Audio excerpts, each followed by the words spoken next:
السلام علیکم ورحمت الله وبرکاتو. دوستانو سالات دي دا تاسو ګورئ دا حضرت شیخ صاحب دی، دا چهره مبارک ته دی خوا که چې څه پکې راشي نو ناست یو دلته دې ملک ته راوتي یو سیر و تفریح دپاره. نو پکار دا دی چې تاسو هم روزئ دې ملک ته او دې پټو ته، دې سره نظر تیزیږي، صحت ښه کېږي، بدن ښه کېږي، فایدې ډېرې دي چې انسان شنه بوټو ته ګوري، ملک سیټ ته وځي نو زړه ته یو سکون میلو شي. نو ښه مزه کوي او ښه زندګي د کلو ده.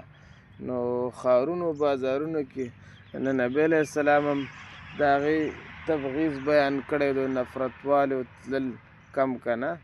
نو ښارونو کې فایده نشته دی، هلته کې شته زندګي هم چې کوم دی د انسان په غم باندې تېرېږي، نو ټینشن دی، ټول خفګانونه دي. نو لایک هم کوئ، کمنټ هم کوئ، دا ویډیو شیر کوئ. جزاکم الله خیره.